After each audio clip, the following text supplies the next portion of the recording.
بعد فقد قال الله تعالى في كلامه المجيد وفي فرقانه الحميد أعوذ بالله من الشيطان الرجيم بسم الله الرحمن الرحيم إن الله وملائكته يصلون على النبي يا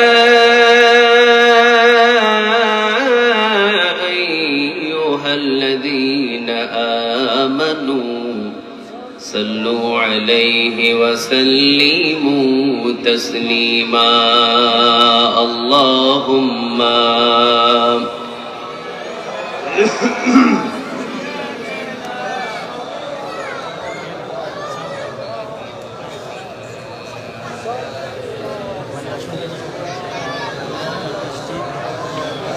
اللهم صل على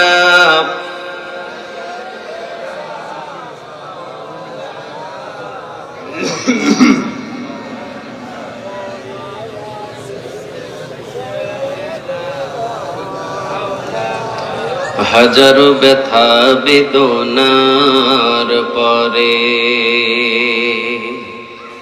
ফিরে আসনি তুমি আপন ঘরে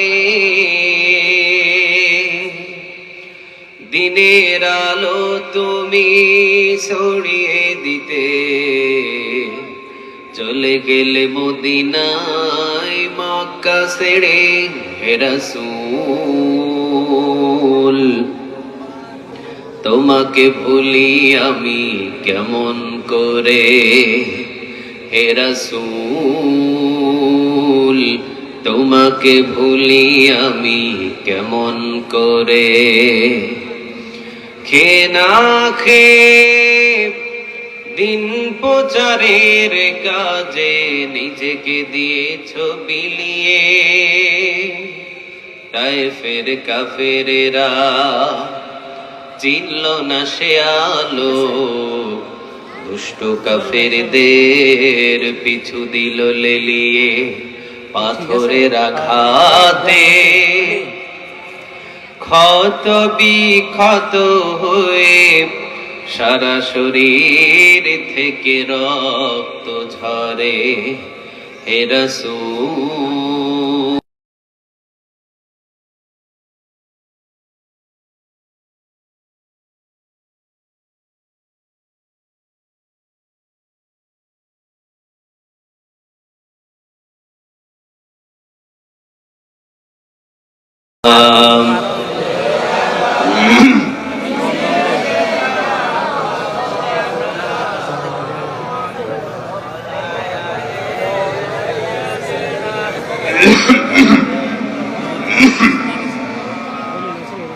قرن اللهم صل على محمد وعلى آل محمد كما صليت على إبراهيم وعلى آل إبراهيم إنك حميد مجيد اللهم بارك على محمد وعلى آل محمد كما باركت على إبراهيم وعلى آل إبراهيم إنك حميد مجيد لا إله إلا الله لا إله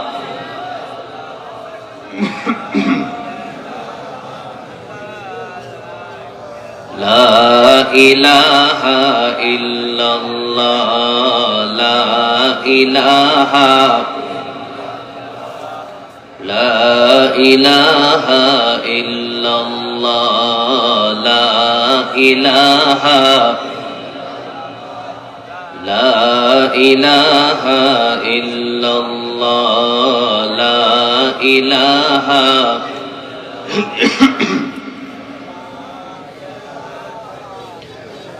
আল্লাহ নামের জিকির করবে যারা, আল্লাহর প্রিয় বান্দা তারা, আল্লাহর প্রিয় বান্দা যারা, জান্নাতে প্রবেশ করবে তারা। জোরে লা ইলাহা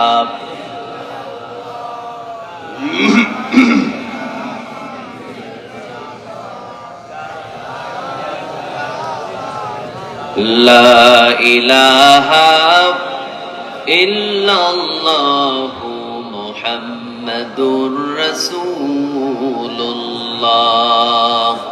সাল্লাল্লাহু আলাইহি ওয়াসাল্লাম। আপনারা সবাই কেমন আছেন?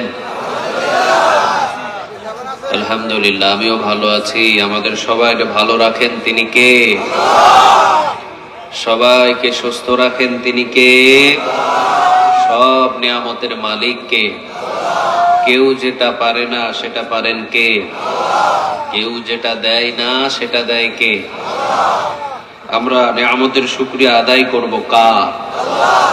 সবাই পড়েন আলহামদুলিল্লাহ, পড়েন রব্বানা লাকাল হামদ হামদান কাসীরা তাইয়িবান মুবারাকান ফি।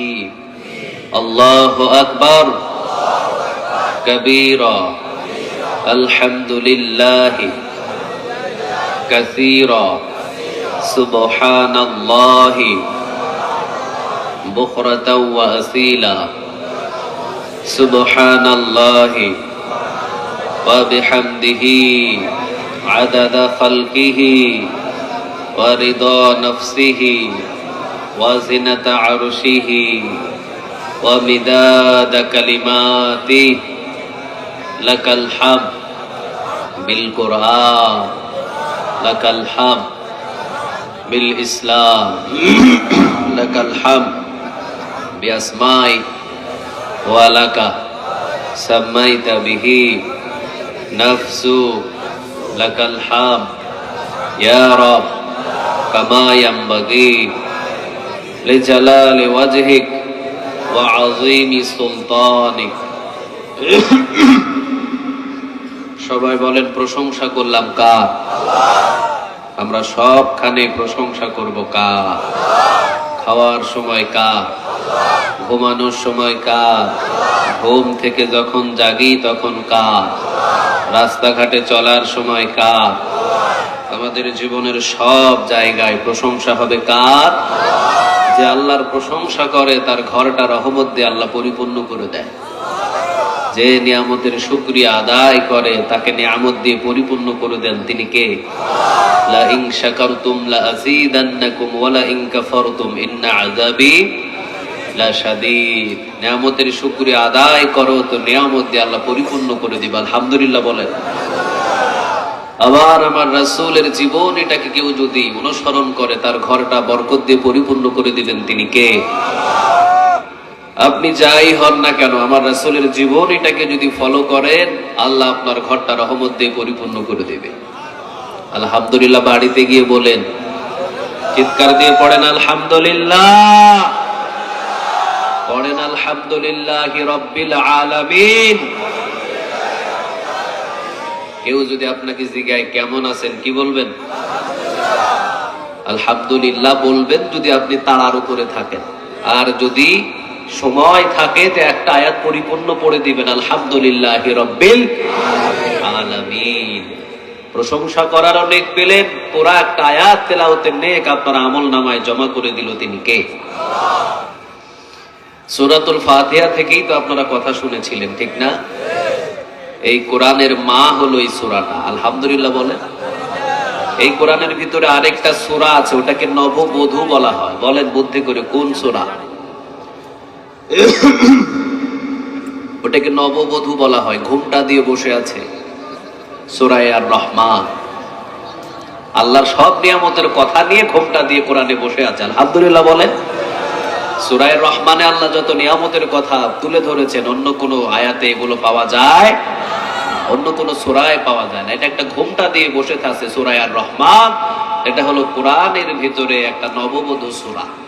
আপনারা পড়বেন, যদি কোরআন পড়েন তো আপনার ভিতরে ঈমানটাকে জাগ্রত করে দিবেন তিনি কে? ইন্নামাল মুমিনুনা আল্লাযীনা ইযা যুকিরাল্লাহু ওয়াজিলাত কুলুবুহুম ওয়া ইযা তুলিয়াত আলাইহিম আয়াতুহু যাদাতুহুম ঈমানা ওয়া আলা রাব্বিহিম ইয়াতাওয়াক্কালুন। যারা কোরআন তেলাওয়াত করে আমি তাদের ঈমানটা বাড়িয়ে দিই। বাড়াতে বাড়াতে এমন পর্যায়ে ঈমান বাড়ায়, ওয়া আলা রাব্বিহিম ইয়াতাওয়াক্কালুন। তারা পৃথিবীর র‍্যাব, পুলিশ, সেনাবাহিনী, বিজিবি কাউরে ভয় পায় না, ভয় পায় একজনকে, তিনি কে? এই জন্য আমাদের কাছে কোরআন আছে, আমরা ভয় পাই কাকে? সবাই বলেন কাকে? আল্লাহকে। আমরা কোনো নাস্তিকদের ভয় পাই না, ঠিক না বা ঠিক? কোন ডোনাল্ড ট্রাম্পকে আমরা ভয় পাই? কোন মোদী সরকারকে আমরা ভয় পাই? আমরা ভয় পাই কাকে? সবাই বলেন কাকে? আল্লাহকে। রাসূল মৃত্যুর আগে বলে গেলেন, আমি একটা জিনিস তোমাদের কাছে রেখে গেলাম, সেটা হলো তোমাদের কাছে যে রেখে গেলাম ওইটা তোমরা যদি আমি যাওয়ার পরেও তোমরা ওই তাকওয়াটাকে ভিতরে লালন পালন করতে পারো, তোমরা জান্নাতে যেতে পারবে। তাকওয়া মানে ভয় কার? আরো জোরে বলেন কার? পুলিশ কখনো মানুষদেরকে গুনাহ থেকে বিরত রাখতে পারে না। পুলিশ কখনো একটা মানুষকে চুরি থেকে বিরত রাখতে পারে না, পারে না। কারণ পুলিশ যখন সামনে, সে চুরি করবে না। কিন্তু পুলিশ যখন নাই, তখন তার হাত পা বন্ধ থাকবে না। ঠিক আল্লাহর যদি ভয় তার কলিজায় থাকে, কোনো পুলিশ লাগে না, ঠিক না বে ঠিক? সে যদি এই চিন্তা করে যে আমি চুরি করলে আজকে খাবো, কিন্তু কিয়ামতের দিন আমাকে ধরবেন তিনি কে? এই ভয়টা যদি ভিতরে থাকে, তাকে দিয়ে কি চুরি করানো যাবে? কথা বলেন, চুরি করানো যাবে? ঠিক দুনিয়া লোভী যারা, ওরাই সব সময়ের জন্য চুরি করে, যাদের ভিতরে তাকওয়া নাই। আমরা ভয় করি কাকে? আরো জোরে বলেন, ভয় করি কাকে? আল্লাহকে। ঠিক, লা ইন শাকারতুম লাযীদান্নাকুম ওয়া লা ইন কাফারতুম ইন্না আযাবি লাশাদীদ। আল্লাহর নিয়ামতের শুকরিয়া আদায় করলে নিয়ামতটা বাড়িয়ে দিবেন তিনি কে? আল্লাহ। আর যদি না শুকরগুজারি করেন, যা ছিল ওইটাও নিয়ে যাবে কে? কারণ এই জমিনটা কার? ওই আসমানটা কার? আল্লাযী জাআলা লাকুমুল আরদা ফিরাশা ওয়াস সামাআ বিনা।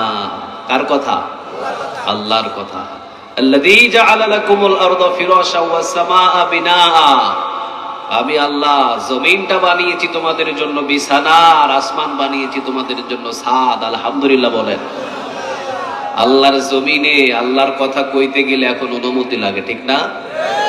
আল্লাহর জমিনে আপনি আল্লাহর কথা বলবেন, এখানে কোনো অনুমতি লাগবে না। যদি অনুমতি নিতে হয়, রাগান্বিত হবেন তিনি কে? সবাই বলেন। পুরা জমিনটা যদি মসজিদে পরিণত হয়ে যায়, এরপরও আমরা খুশি না বেজার? সবাই বলেন, খুশি না বেজার? প্রতিদিন যদি এই জায়গায় কোরআনের মাহফিল হয়, আমরা খুশি না বেজার? কিন্তু কিছু মানুষ হয় বেজার, ঠিক না বে ঠিক? কিছু মানুষের কলিজায় ব্যথা লেগে যায়। যেখানে কোরআনের কথা হয়, তাদের কলিজার ভিতরে মোসাড় দেয়। এরা নাম বলে মুসলমান, কিন্তু এরা নাম ধামের মুনাফিক। মুসলমান কখনো কোরআনের বিরুদ্ধে কথা বলতে পারে না। মুসলমান কখনো মসজিদের বিরুদ্ধে কথা বলতে পারে না। মুসলমান কখনো মাদ্রাসাকে বন্ধ করে দিতে পারে না। যারা দাবি করে মুসলমান, কিন্তু মসজিদের বিরুদ্ধে, ইসলামের বিরুদ্ধে, মাহফিলের বিরুদ্ধে, কোরআনের বিরুদ্ধে কথা বলে, ওরা কখনো মুসলমান নয়, ওরা নামদারি মুনাফিক। চিৎকার দিয়ে বলো ঠিক কিনা? আর মুনাফিকের সাথে ইসলামের কোনো কখনো সম্পর্ক থাকতে পারে না। আবু জেহেল যেখানে যাবে না, মুনাফিক সেখানে যাবে। আবু জেহেল ভালো মুনাফিক থেকে, ঠিক না বে ঠিক? মুনাফিক আবু জেহেলের থেকেও জঘন্যতম। ইন্নাল মুনাফিকিনা ফিদ দারকিল আসফালি মিনান নার। মুনাফিকের স্থান হলো জাহান্নামের তলদেশ, যেখানে আবু জেহেলকেও রাখা হবে না। আপনি দেখেন, আব্দুল্লাহ ইবনে উবাই, এই মুনাফিক রাসূলের পিছনে নামাজ পড়তো, কোরআন তেলাওয়াত করতো। ইন্তেকালের সময় নিজের ছেলে সাহাবী ছিলেন আব্দুল্লাহ এসে রাসূলকে বললেন, আপনি আপনার জামাটা আমার বাবার জন্য দিয়ে দেন। রাসূল বললেন, যাও নিয়ে যাও। রাসূলের গায়ের জামা খুলে দিলেন আর বললেন, যাও তোমার বাবার জন্য জামা খুলে দিলাম, নিয়ে যাও। রাসূলের জামা কাফনের কাফন বানিয়ে দিলেন আব্দুল্লাহ ইবনে উবাইকে। চূড়ান্ত মুনাফিক, ঠিক না ঠিক? সবচেয়ে ইসলামের বড় দুশমন হলো মুনাফিক। আব্দুল্লাহ ইবনে উবাই তার গায়ে রাসূলের জামা দিলেন। রাসূলের জামা মোবারক আব্দুল্লাহ ইবনে উবাইয়ের গায়ের ভিতরে জড়িয়ে দিলেন। এরপরে আব্দুল্লাহ রাসূলের দরবারে এসে দাঁড়িয়ে আছেন। রাসূল বললেন, আব্দুল্লাহ তুমি এখানে কেন? আব্দুল্লাহ বললেন, নবী আপনি যেতে হবে, আমার বাবার জানাজার নামাজ আপনাকে পড়াতে হবে। আলহামদুলিল্লাহ বলেন। যাই কিছু করুক না কেন, বাবাকে সব সময় ছেলেরা ভালোবাসে, ঠিক না ঠিক? ভালোবাসে না? কথা বলেন, ভালোবাসে না? বাবা যতই বড় লম্পট হোক, এরপরও ছেলে তাকে ঘৃণা করতে পারে না। আবার দেখবেন সন্তান যতই খারাপ হোক, বাবা কখনো সন্তানকে কখনো ভুলতে পারে না, ঠিক না ঠিক? বাবা তো বাবাই, আর সন্তান তো সন্তান। সন্তান হলেন মুমিন। রাসূলের সামনে দাঁড়িয়ে আছেন আব্দুল্লাহ। রাসূল বললেন, আব্দুল্লাহ তুমি এখানে দাঁড়িয়ে কেন? তোমার বাবা দুনিয়া থেকে বিদায় নিল, তুমি যাও তোমার বাবার দাফন কাফনের ব্যবস্থা করো। আব্দুল্লাহ বললেন, নবী আপনি না গেলে কেউ জানাজার নামাজ পড়বে না। আলহামদুলিল্লাহ বলেন। আপনাকেই জানাজার নামাজ পড়তে হবে। নবী আপনি আমার বাবার জানাজার নামাজ পড়বেন। রাসূল সাহাবীর চোখের কান্নাটা দেখে রাসূলের কলিজাটা ছিল নরম। আলহামদুলিল্লাহ বলে। নরম বিধায় সব মানুষগুলো রাসূলকে দেখে পাগল হয়ে যেত, ঠিক না ঠিক? আমাদের মতো যদি শক্ত হতো তাহলে জীবনে কখনো কোনো সাহাবী পাশে ভিড়তে পারতো? আমাদের মতো যদি অহংকার হতো, জীবনে কখনো এত সাহাবী বাড়তো না, ঠিক না ঠিক? আমরা তো অহংকার নিয়ে বসে থাকি, কথা কন না কেন? আমাদের ভিতরে শুধু অহংকার। অহংকারের ঠেলায় দাড়িওয়ালা টুপিওয়ালা হক্কানি আলেমদেরকে অনেকে কাফের বলে ফতোয়া দেয়, নাই? ও বলে ওকে কাফের, ও বলে ওকে কাফের, ও বলে ওকে কাফের। একজন আর একজনকে কাফের ফতোয়া, শুধু কাফের আর কাফের। কাফের সবাই হলে তো আমরাই সবচাইতে খারাপ, সাধারণ মানুষই তো ভালো। এক আলেম আর এক আলেমকে কাফের ফতোয়া। মাইক একটা পেলেই মনে হয় যে সে বড় একটা কিছু। আমাদের ভিতরে শুধু অহংকার 24 ঘন্টা বিরাজমান, নবীর ভিতরে কোনো অহংকার নাই। আব্দুল্লাহর চোখের পানি দেখে রাসূল সাল্লাল্লাহু আলাইহি ওয়াসাল্লাম বললেন, আব্দুল্লাহ তোমার বাবার জানাজার নামাজ আমি পড়িয়ে দিব। মুনাফিক ছিল। কি ছিল বলেন? সবাই বলেন, কি ছিল? মুনাফিক ছিল। কিন্তু যখন ছেলে এসে রাসূলের কাছে আবদার করলেন, নবী আপনি আমার বাবার জানাজার নামাজ পড়াবেন, রাসূল ওই কথা ভুলে গেলেন যে আব্দুল্লাহ ইবনে উবাই সে অসংখ্য সাহাবীদেরকে বিরত রেখেছিল জিহাদের ময়দান থেকে। আব্দুল্লাহ ইবনে উবাই আমার যতই কষ্ট দিক, সে আমাকে সাহাবীর চোখের পানি দেখে রাসূলের মনটা গলে গেল। রাসূল বললেন, আমি তোমার বাবার জানাজার নামাজ পড়ে দিব, চলো। রাসূল দাঁড়ালেন, পিছন থেকে একজন সাহাবী জামাটা টেনে ধরলেন। বলেন সাহাবীর নাম কি? নরম না গরম? নরম না গরম? গরম তো গরম। রাসূল বললেন, আরহামু উম্মতি বিউম্মতি আবু বকর, আমার একজন সাহাবী আছে একেবারে নরম, সেটা হলো আবু বকর। ওয়া আশাদ্দুহুম ফি আমরিল্লাহি উমর, আর আমার গরম সাহাবী ওইটা হলো ওমর। সুবহানাল্লাহ বলেন। সাহাবীরা বলেন, নবী এইটা আবার কেমন গরম? রাসূল বললেন, যেমন তেমন গরম না, পৃথিবীর সবচাইতে বড় ডাকাত হলো শয়তান, ঠিক না ঠিক? ইবলিস শয়তান থেকে এত বড় ডাকাত আর পৃথিবীতে কেউ নাই। অথচ ওই ইবলিস শয়তান ওমরকে দেখে বাঘের মতো ভয় পায়। ওমর যে রাস্তা দিয়ে হেঁটে যায়, ইবলিস শয়তানও ভয়ে ওই রাস্তা দিয়ে যায় না। কোন কোন মুফাসসির বলেন, যদি ওমর রাস্তা দিয়ে হেঁটে যায় 40 দিন শয়তান ওই আশেপাশে থাকে না। সুবহানাল্লাহ নাই? এইজন্য রাসূল বলতেন, নরম মানের সাহাবী হলেন আমার আবু বকর, আর গরম মানের সাহাবী ওইটা হলো আমার ওমর। আলহামদুলিল্লাহ বলেন। নরম আর গরমের সমন্বয়ে কালেমার পতাকা উড়িয়ে দিলেন তিনি কে?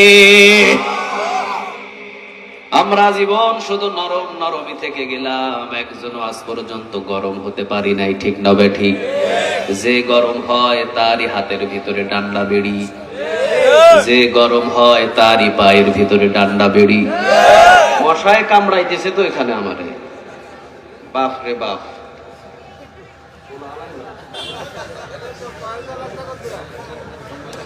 কয়েল তো হলে কষ্ট হবে, স্প্রে দেওয়া প্রয়োজন।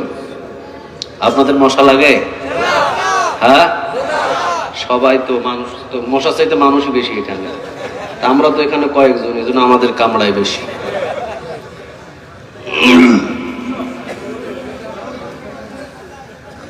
আল্লাহ আমাদের সবাইকে সহি বুঝ দান করুন।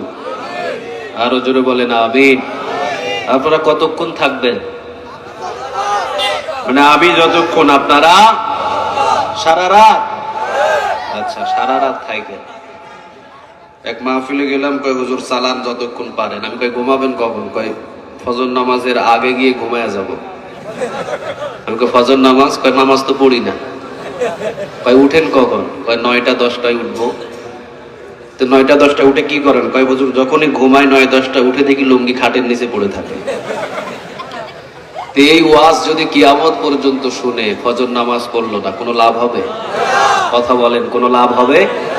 ওয়াজের ময়দানে এসেছি আমরা, এখান থেকে যা শুনবো তা অনুযায়ী আমল করবো ইনশাআল্লাহ। এখানে শিখে এরপরে আমরা বিদায় নিব। এটা হলো একটা ক্লাস। এটা কি বলেন?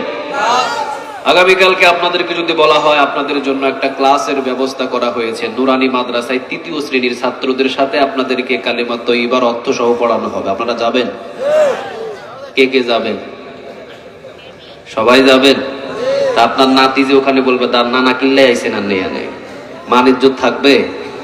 হ্যাঁ, না, ওখানে যাবেন না। আগামীকাল যদি বলা হয় আপনি মসজিদের মক্তবে যান, ইমাম সাহেবের কাছে যাবেন, ওখানে শরম লাগবে না? লজ্জা লাগবে না? শরম লজ্জা, কিন্তু এই জায়গায় কোনো লজ্জা না, এই জায়গায় কোনো শরম না। এই জন্য কমিটি কিন্তু নিজেদের পকেটে টাকা খরচ করে আপনাদের জন্য কোরআন শিক্ষার একটা একদিন ব্যাপী একটা মাদ্রাসা বসিয়েছে, আলহামদুলিল্লাহ বলেন। এগুলো যদি না থাকে আবার বাংলাদেশের এমন কিছু মানুষ জন্ম নেবে, ছেলে ছেলেকে মারবে, মা মেয়েকে মারবে। কোরআনের মাহফিল যত কমবে তত বাংলার জমিনের ভিতরে নাস্তিকতা বেড়ে যাবে, ঠিক না ঠিক? আর কোরআনের মাহফিল যত চলবে নাস্তিক কথা বলার সাহস পাবে না। যত কোরআনের মাহফিল তত ইসলাম শিক্ষা দিন দিন বাড়বে, আলহামদুলিল্লাহ বলেন। নোয়াখালীতে মাহফিল বেশি না কম? সবাই বলেন বেশি না কম? উত্তরবঙ্গের বহু বহু কিছু জায়গা আছে যে জায়গাগুলোতে কোরআনের মাহফিল হয় না, ওদেরকে কালেমা জিজ্ঞাসা করলে ওরা কালেমাটা পর্যন্ত পড়তে পারে না। ওদেরকে যদি জিজ্ঞাসা তোমার নবীর নাম কি, কয় নবীর নাম আমি বলতেছি না। বর্ডার এলাকায় এক মাহফিলে গেলাম, এক জায়গায় চা খেতে বসলাম। চা জাল দিচ্ছে, গরুর গোবর গুলো আছে না, গরুর গোবর দেখেছেন? এই গোবর গুলো শুকিয়ে শুকিয়ে এটা জ্বালানি করেছে, গ্যাস নাই। চা খাওয়ালো আমাদের। আমরা চা খাওয়ার পর বললাম, মুরব্বী আপনাকে দেখে তো চিনাই যায় না, বয়স 80-র উপরে, কিন্তু বেলেট লাগাইছেন কেমনে, কাটি যায় নাই? চাবাটা ভিতরে ঢুকে গেছে, এরপরও ক্রিম সেফের মতো সেভ করে আছে। আমি বললাম যে আপনি কি মুসলমান নাকি হিন্দু? কয় কি বলেন, আমি মুসলমান। আপনার নবী কে? কয় আমার নবী হলো বঙ্গবন্ধু শেখ মুজিবুর। আমি বললাম নাউজুবিল্লাহ, উনি তো একটা দেশের প্রেসিডেন্ট। আজীবন তো ওগুলাই শুনছি জীবনে, আমাদের নবীকে কেউ তো আমাকে দাওয়াত দেয় নাই। আমি চিন্তা করলাম ওই এলাকার ইমাম আর এই এলাকার একজন রিক্সা চালক না, এলাকার নগণ্য একজন মুসল্লি ওই এলাকার ইমামের চাইতে বেশি শিক্ষা রাখে, ঠিক না বা ঠিক? কেন? কারণ নোয়াখালীর মতো এত কোরআনের মাহফিল কোন জেলায় নাই। আপনারা সব জানেন, আমি যা যা ওয়াজ করব আগেই শুনে বসে আছেন এগুলো। কারণ নোয়াখালীতে এত কোরআনের মাহফিল হয় যেটা বলে শেষ করা যাবে না। প্রতি গ্রামে গ্রামে মাহফিল, আলহামদুলিল্লাহ বলেন। এই যে যারা কোরআনের জন্য টাকা খরচ করে, যারা কোরআনের আঞ্জাম দিয়েছেন একদিন ব্যাপী শিক্ষার জন্য, এই মাদ্রাসাটা যারা বসিয়েছেন জান্নাতের বাগান, এই পোস্টার বানাতে যদি 4 আনা খরচ হয়, কিয়ামতের দিন 4 আনা পরিমাণ আল্লাহ তাকে দিয়ে দিবে। আলহামদুলিল্লাহ বলবেন না? আর যদি কেউ এই কোরআনের মাহফিলের বিরোধিতা করে, তার বিরুদ্ধে অ্যাকশন নেবেন তিনি কে? আর জোরে চিৎকার দিয়ে বলেন তিনি কে? তাহলে বাংলাদেশের এমনও কিছু জায়গা আছে আমার রাসূলকে পর্যন্ত চিনে না, ঠিক না বেঠে? রাসূলকে বলতে পারে না, রাসূলের নাম জানে না। আপনাদের নোয়াখালীর কিছু মুসল্লি ওই এলাকায় গেলে ওদের ইমাম চাইতে আপনাদের মুসল্লিদের জ্ঞান আরো বেশি হবে। রাসূল বললেন দুইজন আমার সাহাবী আছে। জোরে বলেন কয়জন? একজন নরম আর একজন গরম। নরম আর গরমের সমন্বয়ে ইসলামটাকে প্রতিষ্ঠিত করেছেন তিনি কে? আজীবন শুধু মার খাবেন তা হবে না, মাঝে মাঝে দেওয়ার দরকার আছে না নাই? আর জোরে বলেন আছে না নাই? শুধু আজীবন মার খেয়ে যাবেন, মাঝে মাঝে মার দিতে হবে, ঠিক না বে ঠিক? আজীবন শুধু মার খাবেন তা না। সব সাহাবীগুলো মার খেয়েছিলেন। আবু বকর সিদ্দিক রাদিয়াল্লাহু তাআলা আনহু ছিলেন নরম সাহাবী। সর্বপ্রথম তিনি গেলেন কালেমার কথা প্রচার করার জন্য মক্কার চত্বরে। তিনি চলে গেলেন মক্কার চত্বরে, গিয়ে জোরে জোরে আওয়াজ করে পড়া শুরু করলেন, লা পড়েন, লা ইলাহা ইল্লাল্লাহু মুহাম্মাদুর রাসূলুল্লাহ সাল্লাল্লাহু। চতুর্দিক থেকে বৃষ্টির মতো পাথর আসা শুরু হলো। আবু বকর পড়ে গেলেন। আবু বকরের গলায় একটা চাদর ছিল, চাদর দিয়ে এত জোরে ফাঁস দেওয়া হলো আবু বকরের গলায়, দুই কাফের দুই দিকে ধরলো। আবু বকরের সমস্ত নিঃশ্বাস বন্ধ হলো। বুঝতেছেন কথা আমার? সবাই বুঝতেছেন? তাকবীর দেন তো, লিল্লাহে তাকবীর, লিল্লাহে তাকবীর, লিল্লাহে তাকবীর। আল্লাহ তাকবীর গুলো তুমি আমাদের মিজানের পাল্লায় আমাদের আমলনামায় জমা করে দিও। আরো জোরে বলেন আমিন। বৃষ্টির মতো আসলো পাথর, দুই কাফের দুই দিক দিয়ে। আবু বকরের গলার যে চাদর ছিল, চাদরটা যখন টান দিলেন সাথে সাথে মুখটা ফুলে গেল, নিঃশ্বাস বন্ধ হলো। হিতাহিত জ্ঞান আবু বকরের ছিল না। প্রথম মার খেলেন আবু বকর। চলে গেলেন নিজের বাড়িতে। যখনই জ্ঞান এলো তখনই তিনি মনে করলেন আমার পরিস্থিতি এমন হয়েছে, না জানি আমার রাসূলের পরিস্থিতি কেমন। আগে বলো আমার রাসূল কেমন আছে? আলহামদুলিল্লাহ বলো, কেমন আছে আমার রাসূল? সবাই বললেন রাসূলকে নিয়ে টেনশন করো না, পেরেশান করো না। আবু বকর তুমি সুস্থ হও, এরপরে রাসূলের দরবারে যাও। আবু বকর বলে না। দুইজনের কাঁধের উপরে ভর করে চলে গেলেন রাসূলের দরবারে। রাসূলকে দেখার পরে আবু বকর বললেন, নবী আমি জীবিত থাকি আর মৃত থাকি, আপনি জীবিত তো আমি খুশি হয়ে গেছি। মার খেলেন আবু বকর নরম বলে, ঠিক না বা ঠিক? আর আরেকজন সাহাবী ইসলাম গ্রহণ করে তাকবীর তুলেছেন সর্বপ্রথম, লিল্লাহে তাকবীর, লিল্লাহে তাকবীর, লিল্লাহে তাকবীর। সর্বপ্রথম ওমর এই লিল্লাহে তাকবীর আল্লাহু আকবার স্লোগান তুলেছে। আলহামদুলিল্লাহ বলেন। আবু বকর কালেমা পড়ে মার খেলেন। তিনি ছিলেন নরম না গরম? নরম না গরম? আর আরেকজন আছেন তিনি হলেন গরম, ঠিক না বে ঠিক? উনিও আসলেন রাসূলের দরবারে। যেই তরবারি দিয়ে রাসূলের গর্দান থেকে মাথা আলাদা করার জন্য ওমর তরবারিটা এনেছিলেন, রাসূলের দরবারে এসে রাসূলের পায়ের কাছে তরবারি রেখে দিয়ে বললেন, জড়িয়ে ধরে, ইয়া রাসূলুল্লাহ আপনি আমারে মাফ করে দেন, আপনি আমাকে মাফ করে দেন। আমি এসেছিলাম জঘন্যতম একটা কাজ করার জন্য, আমি ওই কাজ করতে চাই না। আমার আজকের তরবারি আপনার ইসলামের জন্য কাজ করা শুরু করে দিবে।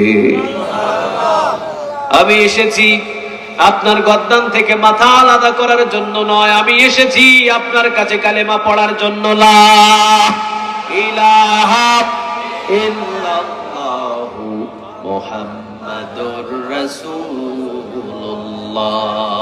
সাল্লাল্লাহু। আমাকে কালেমা পড়িয়ে দেন। রাসূল খুশি হয়ে গেলেন, বুকের সাথে জড়িয়ে নিলেন। 40 থেকে 42 জন সাহাবী ছিলেন বসা। ওমর বললেন, নবী আমি একটা ওই মক্কার চত্বরে আল্লাহর নামে ধ্বনিটা দিয়ে দিতে চাই, আপনি আমাকে